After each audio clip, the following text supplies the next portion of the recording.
one. And I'm going to change, I'm going to alter the sound on this box. Okay? She's like, oh, I didn't make you sing. Just tell us something about it, please.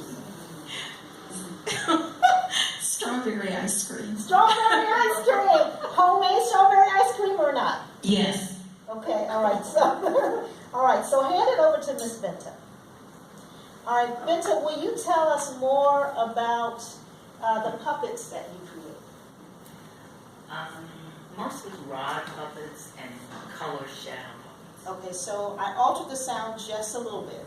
Okay, so tell us more about the puppets that you're talking about. Tell me about one of the characters you created. Do you create the voices or just the puppets themselves? I did a show on Juneteenth. Okay. Okay. That was a color shadow show. All right, and can you pass the microphone over? All right. To a musician. Yes. Tell us more about the feeling you got when you played the guitar Mom gave to you for the first time. It was like... Wait.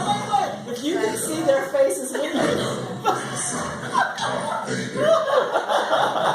It just opened up a whole new world I hadn't seen. Okay, stop for a second. Okay. So we don't make people uneasy, because he does the Lord. All right, so that effect is, of course, a robot effect. So it's intriguing when we're working with different types of technology and even getting young people to speak.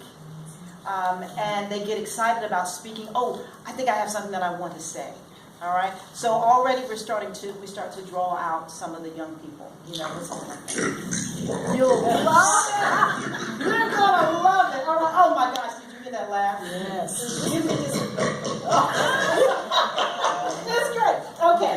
So that's the robot sound. All right. So I'm gonna take it for just a second. So I'm gonna show you something else that it does. All right. So sometimes when I'm working with a singer, one of the effects that it makes, this is a strobe effect, notice if I just, strobe effect. This is the effect that when I was singing to my grandmother's fan when I wasn't supposed to. When I wasn't, I get in trouble because, not supposed to. So that was something I did. But sometimes when I'm working with a singer, if they're working towards the anthem, they have to sing the anthem at a place. I will purposely give them an effect because I want them to understand what's happening acoustically in the space. So if they have to sing the anthem, I'll put it on the arena sound so that they can hear the possibility of what the reverb is going to sound like. If their voice is coming back and then not slowing down, oh, say, they won't slow down. You have to keep moving. Because if they don't give you in ears, you must keep moving. So I have to try to create that feeling for them to give them something to work with. So having technology work for me in that way, because I don't have a cathedral in my house. So, but this just gives them that feeling to practice, right? I know where mine, right? Be nice. I could. All right, so it's really cool. So sometimes what Hugh and I do, this is an echo effect. I'll have them introduce their favorite sports personality or, to the field or to the floor we invite, all right? So, but again, this is called the vocal processor. But the neat thing about what it does and how we marry the two between what I'm doing here, live performance time, and taking to the computer is something completely different. Because what I do here, when I turn it off, it goes away.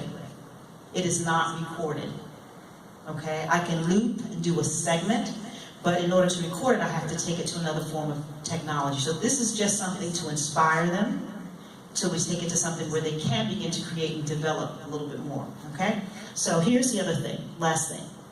So I have it set here. So sometimes if someone doesn't have a board, because it gives me a slight effect on the microphone itself, sometimes I'll just bring the box just to just give me a little bit of reverb on it, just a tiny bit, okay, when I'm in performance mode, so that I can kind of create the space. So there are pedals that are here.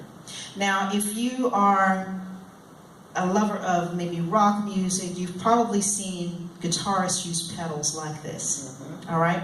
And so it was for them before it was for singers, But then they made one for singers. Yay! All right. So what I'm going to do is I'm going to turn on something called the phrase loop. I'm just turning this button here, and I have to know how to count them because it's important for me to time it exactly so that when I begin to layer the next sound, that it accommodates what I'm doing. So do do do do